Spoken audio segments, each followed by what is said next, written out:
आज हम डिस्कस करेंगे जो पेनाइल इम्प्लांट में इंसिजन दिए जाते हैं उनके बारे में कि कौन कौन से इंसिजन दिए जाते हैं। तो जो सबसे पहला इंसिजन जो डॉक्टर शाह ने डिस्क्राइब किया और जिससे उन्होंने केस करने शुरू किए और हमने भी शुरू में उससे केस किए, वो है कि हम 2 इंसिजन दें पेनिस के बेस पे। दोनों ट्रांसवर्स इंसिजन, सबसे पुराने इंसिजन हैं ये। छोटे छोटे इंसिजन होते हैं डायरेक्ट कोरपोरा के ऊपर। फ़ायदा ये कि इसका बिल्कुल निशान नहीं आता, छुप जाता है। 2 इंसिजन होते हैं, हीलिंग बड़ी जल्दी हो जाती है और बिल्कुल भी इससे कभी भी ये खतरा नहीं रहता कि आपके स्क्रोटम में कभी कोई कलेक्शन हो या कोई पानी जमा हो, क्योंकि वो स्क्रोटम ओपन नहीं होता इससे। नुकसान ये है कि इसका एक्सपोजर सबसे कम है, मतलब अंदर देखने में या अंदर काम करने में सबसे ज़्यादा दिक्कत आती है, क्योंकि खुलता नहीं है इंसिजन ज़्यादा, तो अंदर काम करने में दिक्कत आती है। तो उसके बाद दूसरा इंसिजन शुरू हुआ जिसको कहते हैं ट्रांसवर्स स्पिनोस्क्रोटल इंसिजन, यानी पेनिस और स्क्रोटम के जंक्शन पे इस तरह से इंसिजन, मतलब दोनों जो पहले इंसिजन थे उनको मिला दिया जाए, यूरेथ्रा के ऊपर से भी वो चला जाए, तो ट्रांसवर्स स्पिनोस्क्रोटल इंसिजन है। उसका फ़ायदा ये है कि बड़ा अच्छा एक्सपोजर मिलता है, तीनों चीज़ें, दोनों कॉर्पोरा और यूरेथ्रा अच्छे से दिखाई देते हैं और आप ऑपरेट कर सकते हो।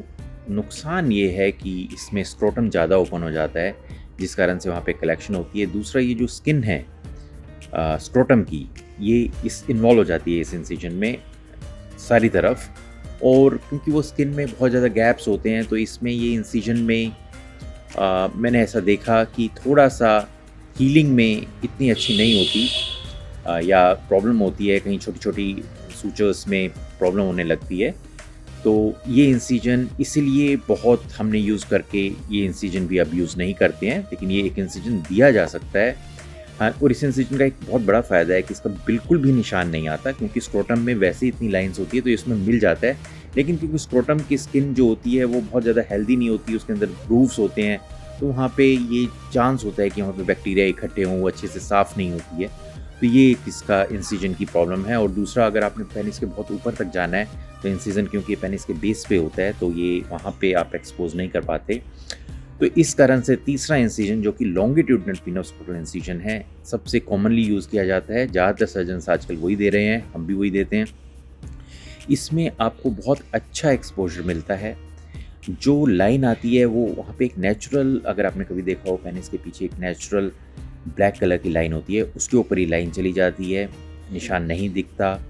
स्क्रोटम भी बहुत ज़्यादा ओपन नहीं होता, कलेक्शन होने के चांसेस कम होते हैं, आप अच्छे से ऑपरेट कर पाते हो। तो ये थर्ड इंसिजन जो कि है लॉन्गिट्यूडनल स्पिनोस्क्रोटल इंसिजन, ये ज़्यादातर यूज़ किया जाता है। बेस्ट एक्सपोजर, बेस्ट हीलिंग, और इस कारण से अब ये थर्ड इंसिजन हम यूज़ करते हैं।